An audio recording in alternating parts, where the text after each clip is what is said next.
사무엘하 3장 12절부터 21절의 말씀을 예배드리시는 성도님들 처소에서 저와 이 말씀을 함께 나누기를 바랍니다.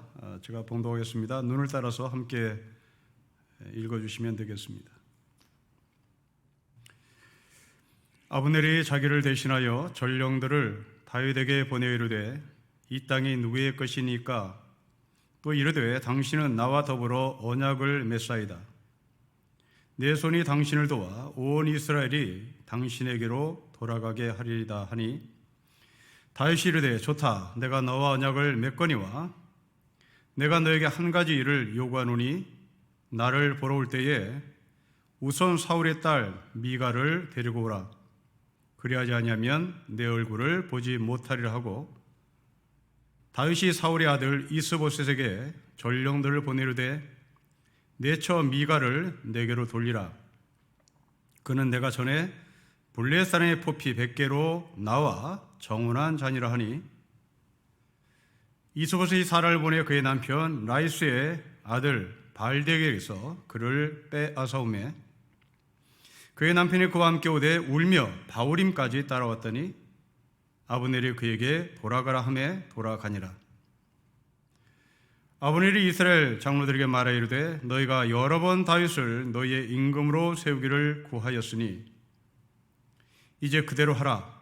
여호와께서 이미 다윗에 대하여 말씀하시기를 내가 내 종 다윗의 손으로 내 백성 이스라엘 구원하여 블레셋 사람의 손과 모든 대적의 손에서 벗어나게 하리라 하셨음이라 하고 아브넬이 또 베냐민 사람의 귀에 말하고 아브넬이 이스라엘과 베냐민의 온 집이 선하게 여기는 모든 것을 다윗의 귀에 말하려고 헤브론으로 가니라. 아브넬의 부하 20명과 더불어 헤브론에 이르러 다윗에게 나아가니 다윗이 아브넬과 그와 함께한 사람을 위하여 잔치를 배설하였더라. 아브넬이 다윗에게 말하되 내가 일어나 가서 온 이스라엘 무리를 내 주 왕의 앞에 모아 더불어 언약을 맺게 하고 마음에 원하는 대로 모든 것을 다스리게 하리다 하니 이에 다윗이 아브넬을 보내매 그가 평안히 가니라. 아멘. 자, 오늘 본문은 아브넬이라고 하는 사람과 다윗의 대화의 이야기입니다. 그 대화의 주제는 아브넬이 사울의 진영사람이었는데 이제 다윗에게로 전향을 하겠다, 다윗에게로 투항을 하겠다라는 이야기입니다. 자, 우리는 이 다윗과 아브넬의 이야기를 통해 하나님께서 우리에게 어떤 메시지를 전달하는지 좀 살펴봐야겠습니다. 오늘 본문은 크게 세 개의 이야기를 우리에게 던지고 있는데요. 첫째로 12절부터 13절에 아브넬은 다윗에게로 전향하겠다라는 전가를 보냅니다. 여기에 대해서 다윗이 반응합니다. 14절부터 16절에 내 처 미가를 데려와라. 그 말대로 미가를 빼앗아 옵니다. 17절부터 21절까지는 이 모든 것이 다 끝난 다음에 아브넬이 이스라엘의 모든 백성들의 동의를 구하고 다윗에게로 완전히 전향하는 이야기. 이에 다윗은 아브넬을 위하여 잔치를 베풀었다는 이야기입니다. 자, 오늘 이 세 가지 이야기를 통해서 하나님께서 우리에게 주시는 메시지를 좀 구해봤으면 좋겠습니다. 첫째로 아브넬이 다윗에게로 전향하겠다는 전가를 다윗에게 보내는 이야기 12절부터 13절에 나와 있습니다. 제가 읽어보면 이렇습니다. 아브넬이 자기를 대신하여 전령들을 다윗에게 보내 이르되 이 땅이 누구의 것이니까? 또 이르되 당신은 나와 더불어 언약을 맺사이다. 내 손이 당신을 도와 온 이스라엘이 당신에게로 돌아가게 하리이다 하니 다윗이 이르되 좋다. 내가 너와 언약을 맺거니와 내가 너에게 한 가지 일을 요구하느니 나를 보러 올 때에 우선 사울의 딸 미가를 데리고 오라. 그래야지 아니하면 내 얼굴을 보지 못할 것이다 라고 얘기합니다. 여러분, 아브넬은 다윗에게 전령을 보냅니다. 전령을 보내는 이유, 사울의 집안을 버리고 다윗에게로 가려는 마음 때문입니다. 여기에 다윗은 조건을 걸죠. 미가를 데려와라 라는 조건입니다.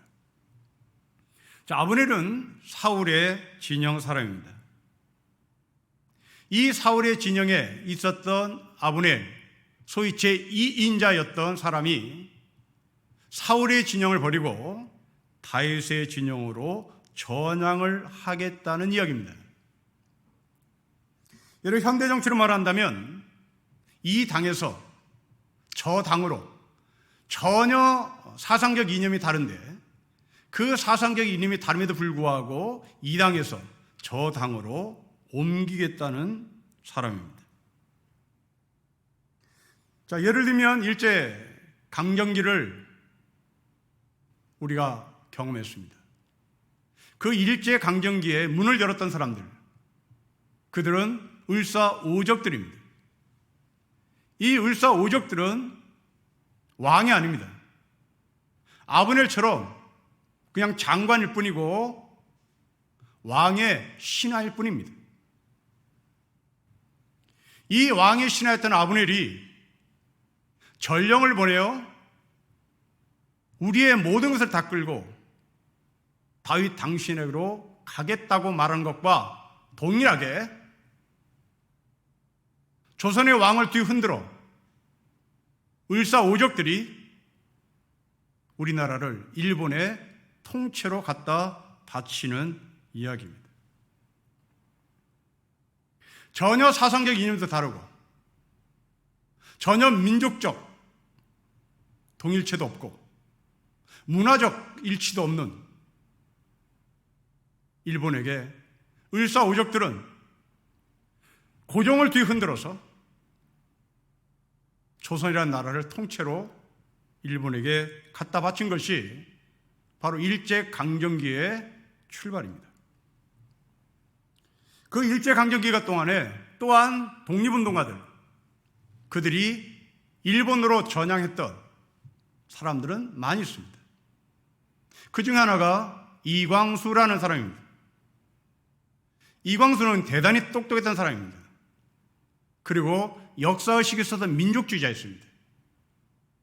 3.1운동의 선언서가 모체가 된 2.8 독립선언서를 동경에서 외쳤습니다. 그 2.8 독립선언서를 작성한 사람이 춘원 이광수입니다.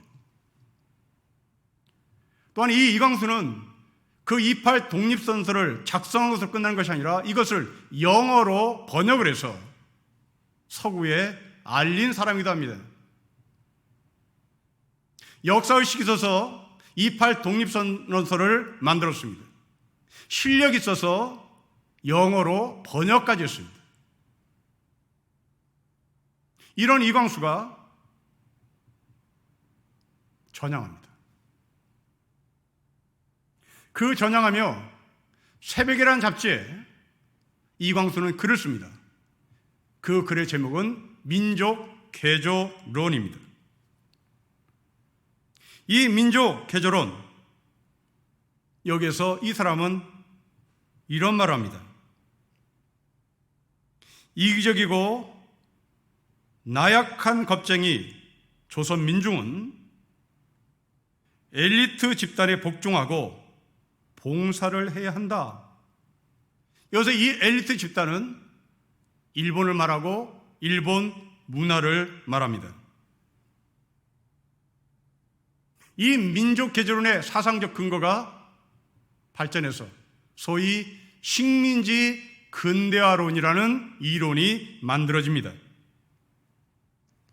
이 식민지 근대화 이론이란 말은 무지몽매한 조선을 일깨운 사람들이 일본이다. 일본이 우리에게 철도를 놔줬고 일본이 우리에게 학교를 세워줬다. 일본이 우리에게 서구의 문물을 알려줬다. 일본이 안 했다면 우리는 이렇게 발전하지 못했을 것이다. 일본 때문에 우리는 근대화가 이루어졌다라고 주장하는 것이 바로 식민지 근대화 이론입니다. 일본이 우리에게 준 유익이 대단히 많다는 주장이죠. 그러니 우리는 일본과 싸우지 말고 일본을 미워하지 말고 일본을 고맙게 여겨야 된다는 주장입니다. 최남선은 어떻습니까? 최남선은 3.1운동의 선언서를 초안한 사람입니다. 하지만 최남선도 친일로 전향합니다. 지금 이 아브넬은 사울의 진영에서 다윗의 진영으로 전향을 하고 있습니다. 물론 우리는 사상의 자유가 있기 때문에 언제든지 사상을 바꿀 수가 있습니다. 그래서 우리의 자유입니다. 자본주의에서 사회주의로 가건 사회주의에서 자본주의로 오건 이것은 우리 모두가 갖고 있는 사상의 자유에 근거해서 할 수가 있습니다. 하지만 문제는 내가 왜 전향을 해야 되는가? 내가 왜 진영을 바꾸는가? 그 의도와 목적이 무엇인가라는 질문에 합당한 답을 할 수 있어야 할 것입니다. 사울의 진영에서 다윗의 진영을 넘어오려고 했던 이 아브넬은 어떤 목적, 어떤 의도였는가? 정말 사상의 자유였는가? 아니면 다른 목적이 있었는가? 여기에 답을 구하면 우리가 전향이라고 하는 이 단어를 어떻게 써야 하는지 알 수 있을 것입니다. 여러분 12절에 아브넬의 의도가 나옵니다. 아브넬이 자기를 대신하여 전령들을 다윗에게 보내어 이르되 이 땅이 누구의 것입니까? 당신은 나와 더불어 언약을 맺읍시다. 내 손이 당신을 도와 온 이스라엘이 당신에게로 돌아가게 할 것입니다. 여러분 아브넬이 전령을 통하여 다윗에게 한 말입니다. 이 땅이 누구의 것이라고 생각하느냐라고 다윗에게 묻습니다. 여러분 북이스라엘의 땅이 누구의 땅입니까? 그 땅은 이스보셋의 땅입니다. 당시 이스보셋이 명실공히 왕이었습니다. 아브넬은 2인자에 불과했습니다. 그런데 아브넬은 말합니다. 이 땅이 누구의 것이냐고 당신은 생각합니까? 이 땅이 이스보셋의 땅입니까? 이 땅이 나 아브넬의 땅입니까? 나라를 대표하는 사람 이스보셋입니다. 그런데 지금 이 아브넬은 자기가 나라를 대표하는 사람이라고 다윗에게 가서 말을 하고 있습니다. 이제 전향하는 이유가 나왔습니다. 사상의 자유가 아니었습니다. 정치적인 야욕이었습니다. 왕이 아님에도 불구하고 왕처럼 행세하는, 그래서 나라를 팔아먹기 위하여 다윗에게 전령을 보내는 아브넬의 속셈이 그대로 드러난 것입니다. 우리나라 안에도 이런 아브넬 같은 사람이 있죠. 나라가 자기 개인의 것, 나라가 자기 아버지의 것, 21세기를 살아가는 사람에게 여전히 그런 생각을 갖고 있습니다. 이 나라는 백성들의, 이 나라는 국민들의 나라가 아니라 이 나라는 우리 아버지가 세운 나라예요. 그러게 이것은 내 것이요. 여러분 이게 고대 시대 이야기 아니라 21세기를 살아가는 현대의 사고를 하는 그런 생각을 하는 사람들이 존재합니다. 그래서 내가 내 나라를 마음대로 좌지우지할 수 있다.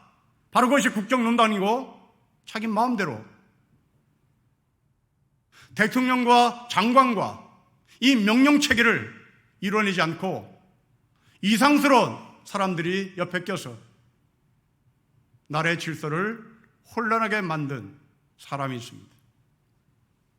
그들의 철학은 무엇이었을까? 그들의 철학은 국민의 나라가 아니라 이건 내 나라니까 명령체계 필요 없이 내가 필요할 때마다 사람들을 불러서 조언을 구하거나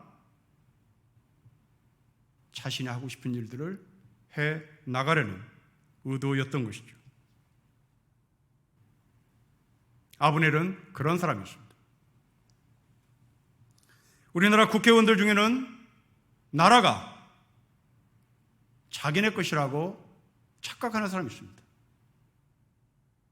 그 사람들은 과거에 민주화를 위해서 운동권에 뛰어들었던 사람들입니다.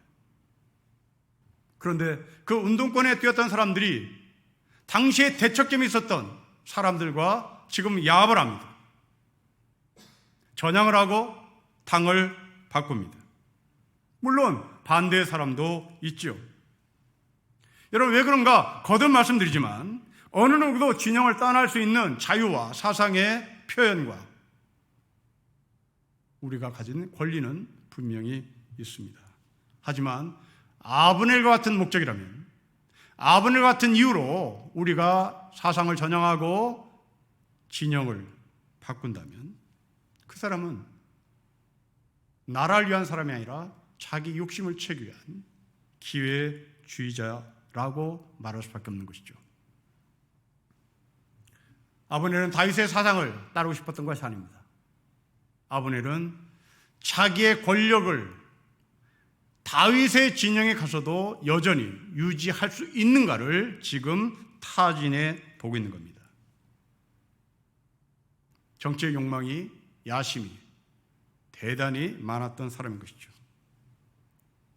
만일 사상의 자유요, 만일 자기가 갖고 있는 그 사상의 자유의 권리를 가지고 다윗의 진영으로 넘어가려고 했다면 아브넬은 전령을 보낼 필요 없습니다. 그냥 백기투항하면 되는 겁니다. 빈손 들고 다윗에게 가는 거예요. 이게 바로 사상의 자유의 전향입니다. 아브넬은 그렇게 백기 들고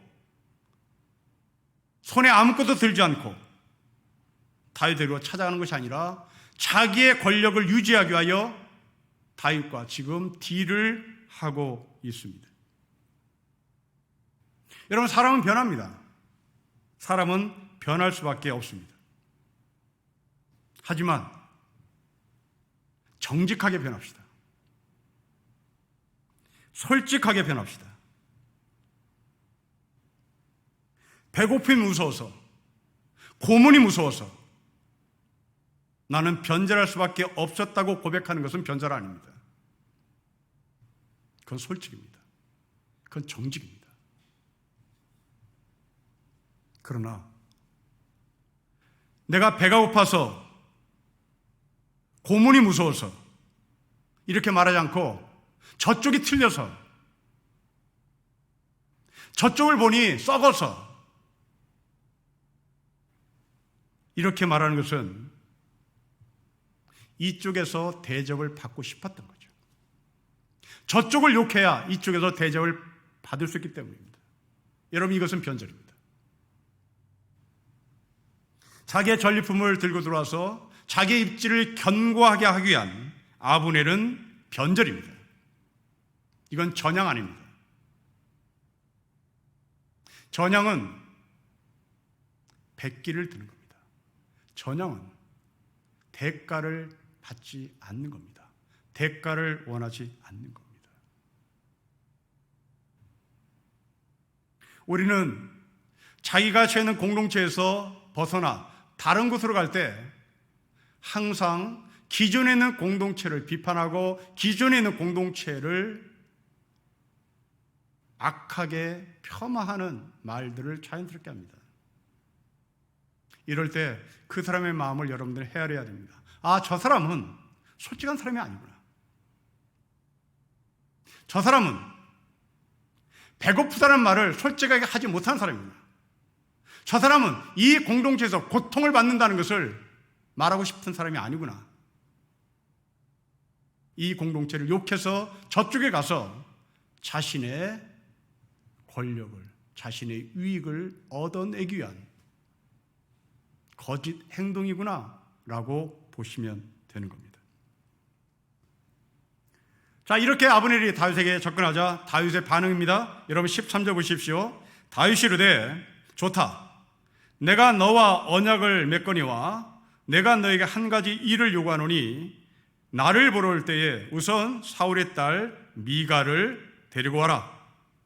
그렇지 않으면 내 얼굴을 보지 못할 것이라고 말합니다. 다윗은 아브넬에게 조건 하나를 겁니다. 미가를 데려와야 한다.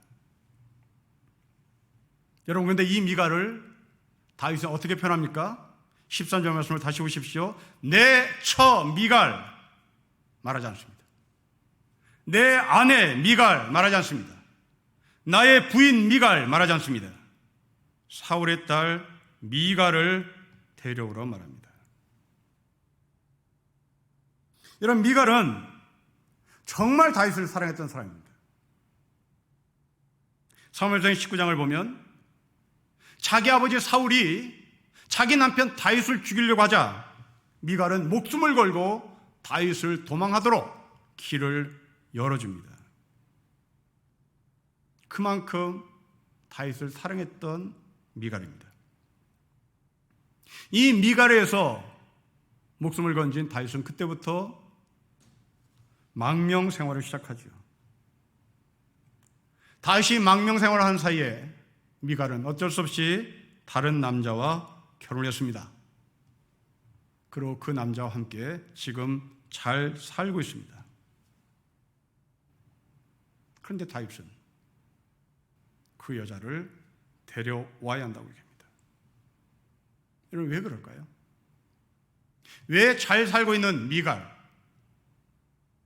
그 여자를 데리고 와야만 한다고 얘기했을까요?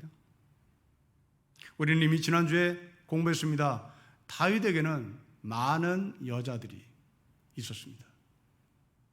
부인들입니다. 그 부인들은 지방색의 뚜렷한 지방의 대표자들을 하나씩 자기 부인으로 세웠습니다. 그 일환에서 오늘 다윗은 미갈을 데려오라고 한 것이죠. 그러기에 사울의 딸이라고 표현한 겁니다.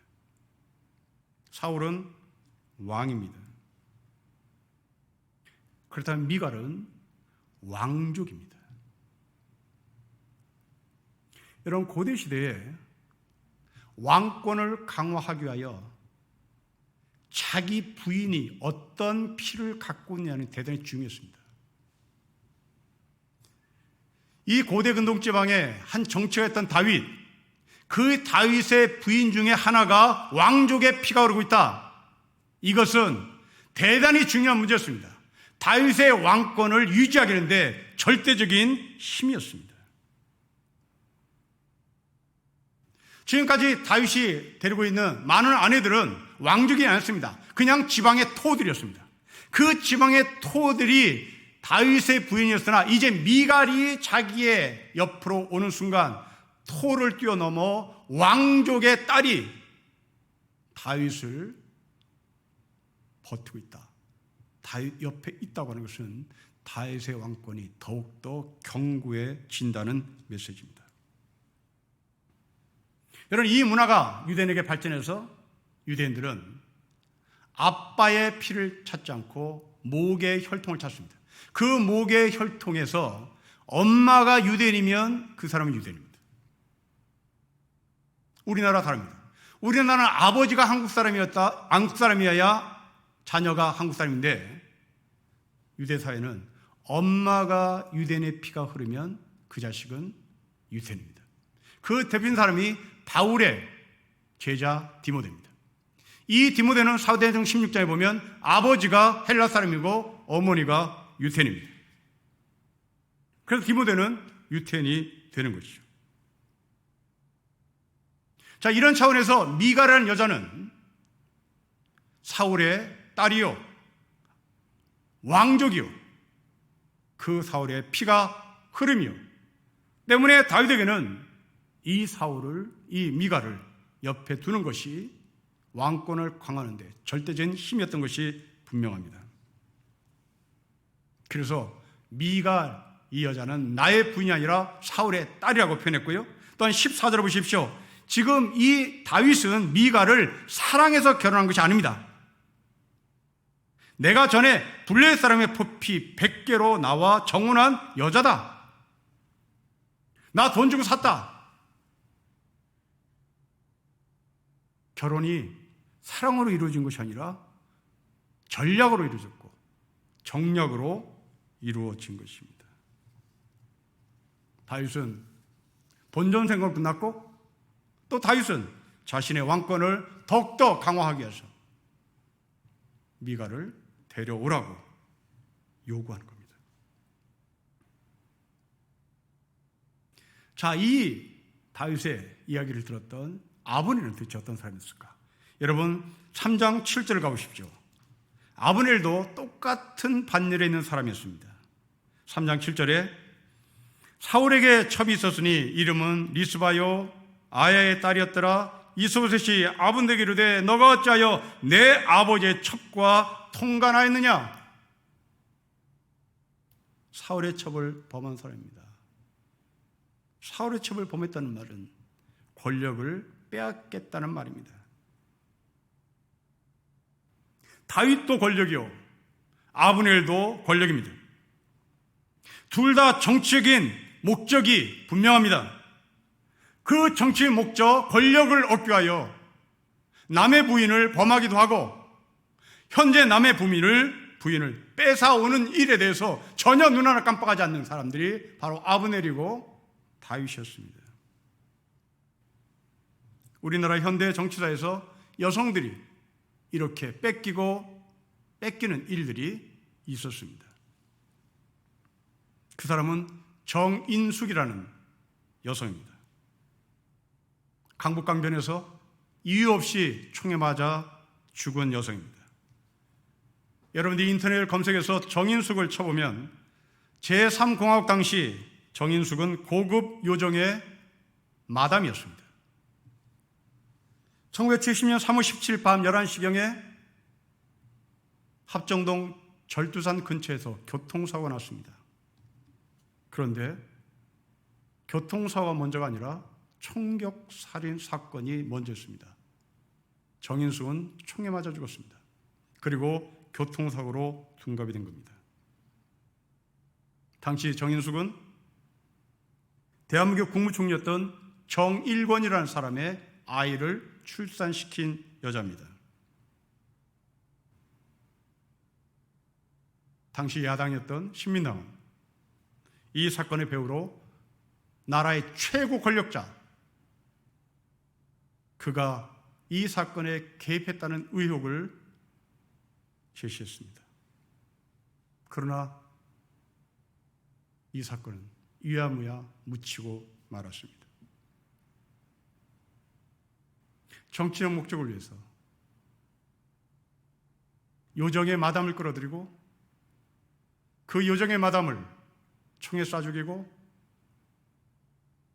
교통사고로 가장한 최고의 권력층들, 바로 이것은 고대 시대에도 있었고 지금 이 시대에도 존재한다는 것은 인간은 변하지 않는다는 것을 우리에게 보여주는 대목일 것입니다. 반면에 현재 미갈의 남편이 어떤 사람인지 보십시다. 여러분 15절부터 16절 보십시오. 15절 16절에 이스보셋이 사라를 보내 그의 남편 라이스의 아들 발디에게서 그를 빼앗아 오매 그의 남편이 미갈과 함께 오되 울며 바울임까지 따라왔으니 아브넬이 그에게 돌아가라 하며 돌아갔답니다. 그럼 현재 미갈의 남편 발디엘은 울면서 미갈을 따라와요. 여러분, 성경은 이 사람을 소개할 때 발디엘이라고 소개하지 않고 발디엘의 족보를 얘기합니다. 라이스의 아들입니다. 여러분, 고대 시대 문헌에서 아버지의 이름을 등장시키는 것은 그냥 종이 아니라 이것은 어엿한 양반집의 아들이라는 메시지입니다.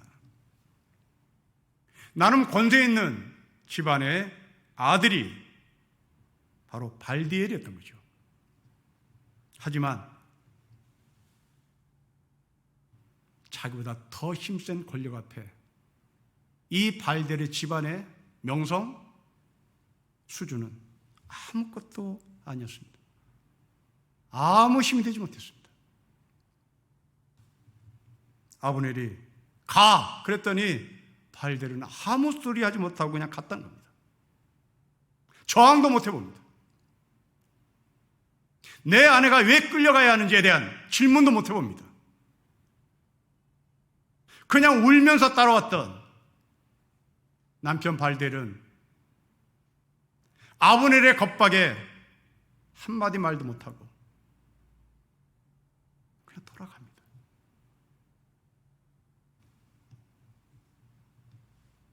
다윗은, 아브넬은 미갈을 정략적으로 사용했던 정치가 있다면 발델은 미갈을 진심으로 사랑했던 남자였습니다. 이 시대의 젊은이들의 결혼은 어떻습니까? 다윗의 관점으로 결혼하십니까? 아니면 발델의 관점으로 결혼하십니까? 우리는 예수님을 신랑이라고 부르는 거룩한 신부입니다. 그렇다면 주님은 우리에게 이렇게 물으십니다. 너는 나를 누구라고 하느냐? 예수님은 이 질문을 제자들에게 하시죠. 너는 나를 누구라고 하느냐? 여러분, 이 질문한 장소가 아주 상징적인데요. 예수님께서 제자들에게 너는 나를 누구냐라고 질문했던 장소는 가이사랴 빌립보입니다. 이 도시는 헤롯의 아들 빌립이 로마 황제를 위하여 세운 신도시입니다. 황제에게 아부하기 위하여 세운 도시라는 말입니다. 여기엔 로마 신전이 있었고 헬레니즘의 문화를 전파하기 위하여 극장도 있었습니다. 그 도시에서 예수님은 제자에게 묻습니다. 너희는 나를 누구라고 하느냐? 베드로가 대답합니다. 주님은 살아계신 하나님의 아들입니다. 가이사랴 빌립보라는 거대한 도시 앞에 예수의 질문, 베드로의 대답. 나는 가이사랴를 신의 아들이라고 말하지 않겠습니다. 나는 가이사랴에 있는 자본이 나의 신이라고 말하지 않겠습니다. 가이사랴에 있는 거대한 권력이 나의 신이라고 말하지 않겠습니다. 이 거대한 권력 앞에서 나는 기죽지 않겠습니다. 나는 예수님 당신을 나의 하나님, 나의 그리스도, 당신은 나의 주님, 당신은 하나님의 아들이라고 고백하겠습니다. 여러분, 이것은 그렇게 쉽게 말할 수 있는 말이 못 됩니다. 이건 죽기 살기로 각오하고 말한 것입니다. 이러면서 발델은 미갈을 나의 아내라고 부른 사람이죠. 하지만 다윗은 미갈을 나의 아내라고 부르지 않습니다. 미갈을 사울의 딸이라고 부릅니다. 그 미갈은 나의 아내가 아니라 사울의 딸이요, 미갈은 나의 아내가 아니라 나의 정치적인 권력을 뒷받침하는 뒷배요, 나의 후견일 뿐이었던 거죠. 사랑하는 성도 여러분, 여러분 이 시대에 예수님은 나의 하나님입니까? 아니면 나의 욕심을 채우기 위한 미갈입니까? 정말 예수님은 나의 신랑입니까? 아니면 나의 미갈입니까? 다윗에게 있어서 나의 미갈은 아내가 아니라 권력을 유지해주는 수단에 불과했던 것이죠. 여러분, 이 시대의 결혼은 무엇입니까? 이 시대의 결혼은 사랑으로 이루어진 결혼입니까? 아니면 아브넬과 같은, 다윗과 같은 정략적인 결혼입니까? 혼자 살기가 힘드니 둘이 맞벌이해서 좀 더 풍요롭게 사는 것, 그것이 결혼입니까? 그렇다면 여러분들은 미갈을 미갈로 보는 것이 아니라 미갈을 사울의 딸로 보는 것이죠. 여러분 남편이 돈을 벌어오기 때문에, 여러분 아내가 밖에 돈을 벌어오기 때문에 그 돈이 합쳐져서 좀 더 윤택한 삶을 살기 때문에 나는 결혼이 필요해. 그렇다면 여러분들은 그 아내가, 그 남편이 나의 남편, 나의 아내가 아니라 누구의 딸, 누구의 아들, 미갈일 뿐인 것이죠. 결국 다윗의 욕심은 어떤 결과를 가져왔습니까? 여러분 16절 말씀 보십시오. 그의 남편이 그와 함께 오며 울며 바후림까지 따라왔더니 아브넬이 그에게 돌아가라고 얘기하자 돌아갔습니다. 발대는 울었습니다. 바울임이라는 지역까지 따라왔습니다. 바울임은 예루살렘을 가기 위하여 반드시 통과하는 마을입니다. 아마도 이 발디엘은 명절 때마다 제사를 드리기 위하여 예루살렘에 가야만 했던 것입니다. 그 예루살렘에 갈 때마다 이 바울임을 통과했겠죠. 이 바울임을 통과할 때마다 이 발디엘은 고통스러웠을 것입니다. 자기의 아내가 끌려가는 모습이 항상 기억 속에 남았을 것이고, 그 기억이 이 발디엘을 고통스럽게 만들 것입니다. 결국 그 바울임은 발디엘에 있어서 가정이 깨지는 아픔을 던진 장소였던 것입니다. 정치인 야망과 정치인 욕심 때문에 가정을 파괴당한 것입니다. 지금도 이런 일이 일어납니다. 그 이유는 욕심 때문입니다. 욕심은 사람을 사람으로 보지 못하게 만듭니다. 욕심은 사람을 나의 목적을 달성하기 위한 수단으로 볼 뿐입니다. 예수님은 이런 사람들에게 말씀합니다. 걸려 넘어지게 하는 일들이 생기지 않을 수는 없겠지만 그러한 일을 일으키는 사람은 화가 있을 것이다. 이 작은 사람들 가운데 하나를 걸려 넘어지게 하는 것보다 차라리 자기 목에 큰 맷돌을 매달고 바다에 빠지는 것이 나을 것이라고 말합니다. 남아프리카 공화국 지도자였던 맨달라가 자주 사용했던 말 하나가 있습니다. 우분투라는 단어입니다. 당신이 있어 내가 있다는 아프리카의 말입니다. 우분투가 있는 사람은 타인에게 너그러워야 합니다.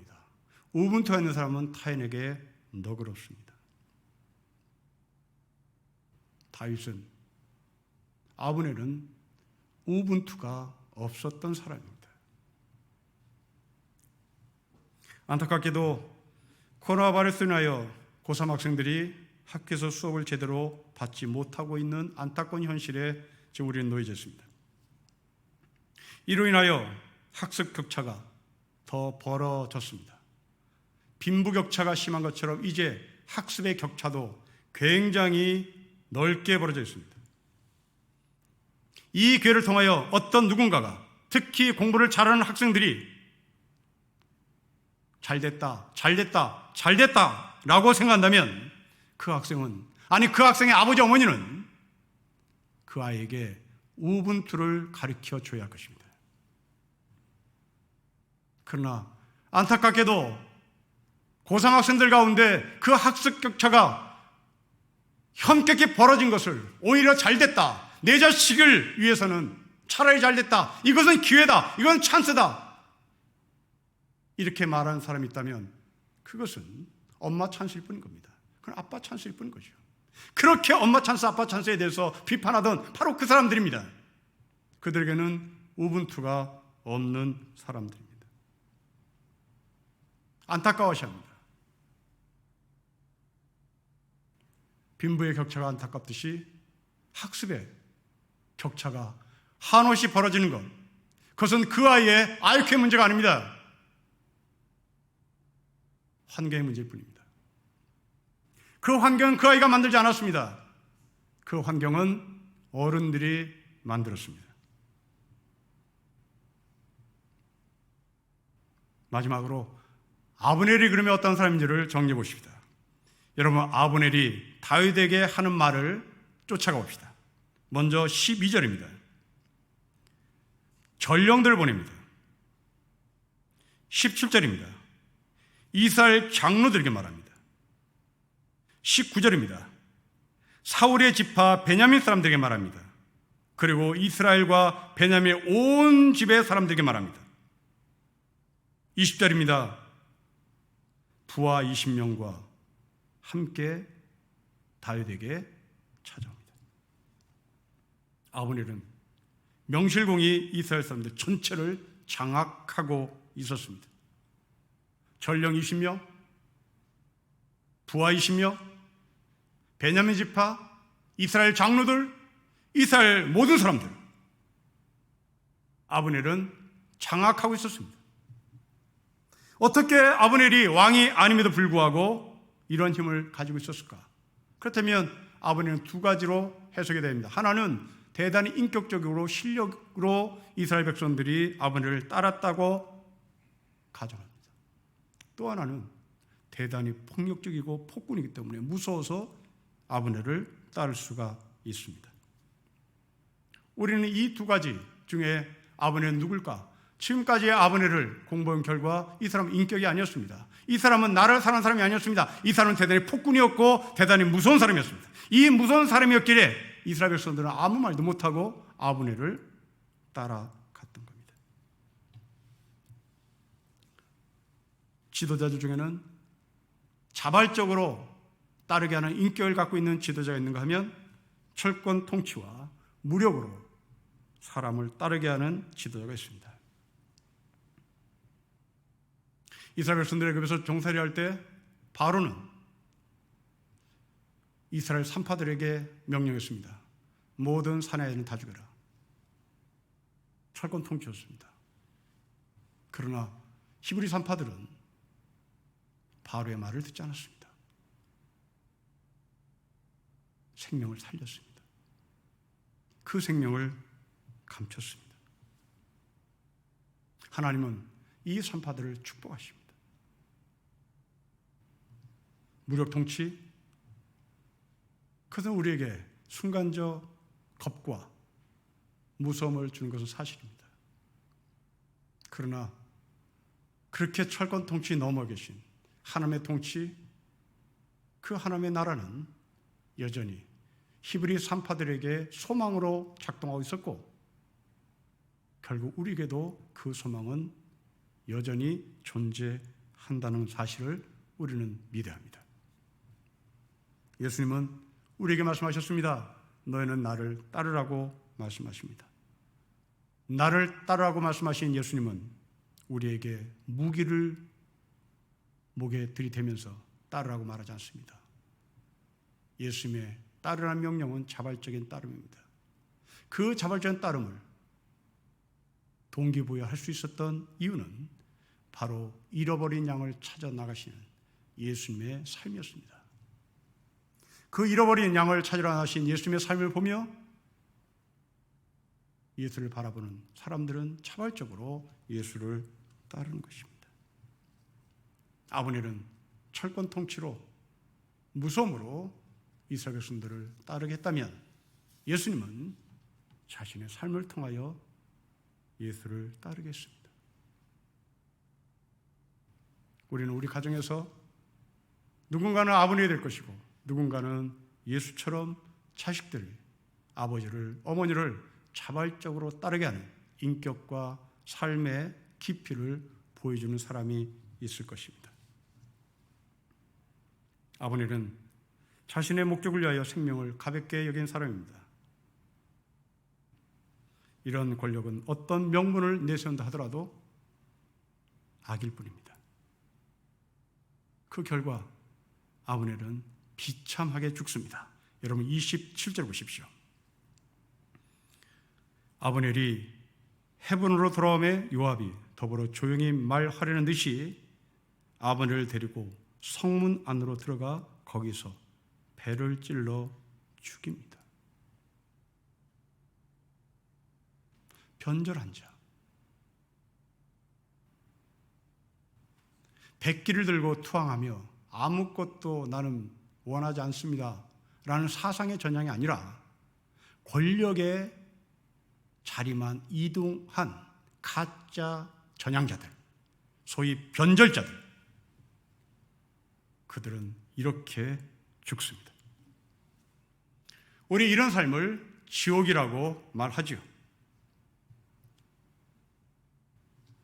도스토옙스키가 쓴 까라마초프의 형제라는 책에 조시마 장로라는 사람이 나오죠. 이 조시마 장로가 한 말입니다. 지옥이란 다름 아닌 사랑할 수 있는 능력을 상실한 데서 오는 괴로움이다. 사랑할 수 없음이 지옥입니다.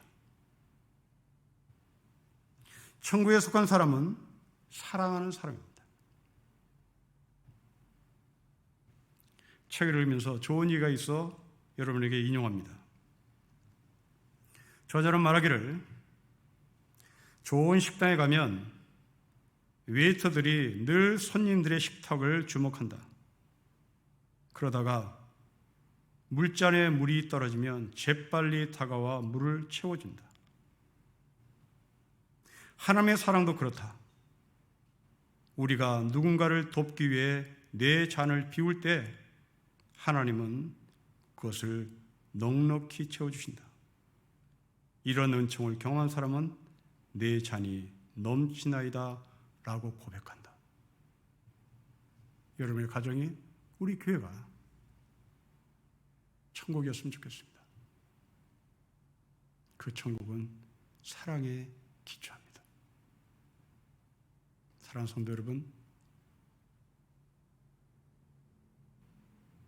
변절하지 마시고 전향하십시오. 사랑으로 전향하는 것, 바로 그것은 찬송가 가사처럼 내가 주께로 왔으니, 내가 두 손 들고 왔으니 나를 용서하십시오 고백하는 그 고백이 온전한 전향입니다.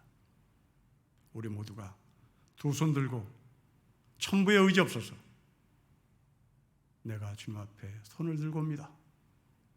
나를 받아주십시오 고백하는 가운데 우리 교회와 여러분의 가정이 사랑으로 근거한 천국이 되시기를 주의 이름으로 축복합니다. 기도하겠습니다. 하나님 아버지, 아브넬이 변절합니다. 권력을 유지하기 위하여 온갖 것들을 다 동원시켜 다윗의 마음을 흡족하게 만듭니다. 다윗은 거기에 자기의 권력을 더 강하게 유지하기 위하여 남의 부인 미갈을 빼앗아옵니다. 이것이 우리의 현실이고 이것이 변하지 않는 인간 사회인 것 같습니다. 그러나 우리는 변할 수 있음을 믿습니다. 두 손 들고 주님 앞에 나가는 그 하늘의 백성들에게 한없는 하늘의 용서와 하늘의 축복이 약속되어 있기에 우리는 그쪽을 향하여 두 손 들고 가겠습니다.